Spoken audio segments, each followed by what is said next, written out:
Jumlah total kasus positif COVID-19 di Indonesia kini telah melampaui Tiongkok sebagai pusat wabah pertama. Ahli epidemiologi bahkan menyebut Indonesia bisa menjadi epicentrum dunia bila masyarakat tidak segera sadar akan bahaya virus corona.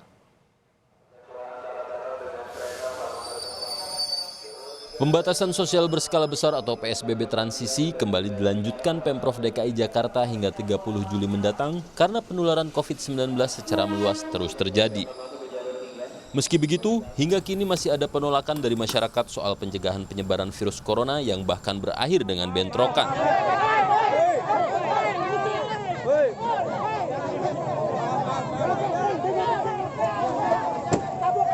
Seperti di bantaran Kanal Banjir Timur, Durensawit, Jakarta Timur pada Sabtu kemarin. Para pedagang kaki lima terlibat bentrokan dengan petugas Satpol PP menolak penertiban dalam kegiatan PSBB transisi. Aksi saling dorong antara pedagang dan petugas Satpol PP pun terjadi. Para pedagang menolak ditertibkan, bahkan ada pedagang yang nekat mengambil kembali barang dagangannya dari atas truk milik petugas Satpol PP.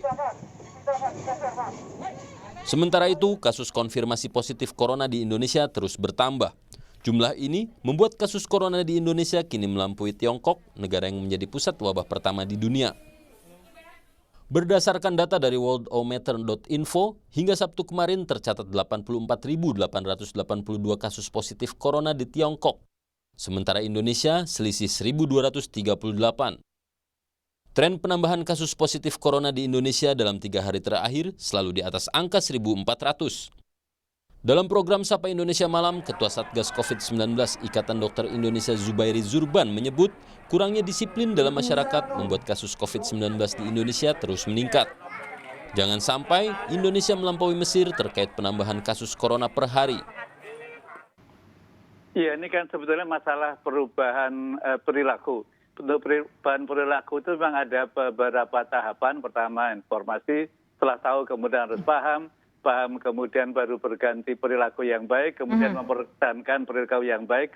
Dan untuk Indonesia, karena ini masalah human behavior-nya agak unik, kita perlu didisiplinkan, perlu diawasi. Yeah. Jadi tidak cukup seperti sekarang, saya merasa pendisiplinan masyarakat kurang. Iya, artinya kita harus meningkatkan supaya risiko tertular dari semua warga negara itu berkurang. Karena saya khawatir sebentar lagi kita bisa melewati Mesir, karena per hari Mesir hanya sedikit jauh di bawah 1.000, kita rata-rata setiap hari masih di atas 1.000. Jadi memang upaya untuk pencegahan harus diperketat. Dan masyarakat harus tahu banget bahwa risiko tinggi itu ada di mana saja. Antara lain misalnya kalau nonton bioskop, kalau makan restoran, kalau ada pesta pernikahan, pesta lulusan, itu berisiko tinggi. Demikian pula kalau di kendaraan umum. Sementara, epidemiolog Griffith University Australia, Diki Budiman, dari Brisbane, Australia mengatakan masyarakat Indonesia belum melihat pandemi corona sebagai perkara serius. Hal ini justru mengkhawatirkan, karena Indonesia bisa menjadi epicentrum COVID-19 dunia. Saya mengkhawatirkan kita, karena ini polanya eksponensial ya. Dalam peningkatan 1 juta kasus dunia itu hanya perlu waktu 4 hari. Nah, di Indonesia dengan minimnya tes ini, artinya kita tanpa kita bisa monitor, sebetulnya di masyarakat sudah terjadi peningkatan kasus secara eksponensial.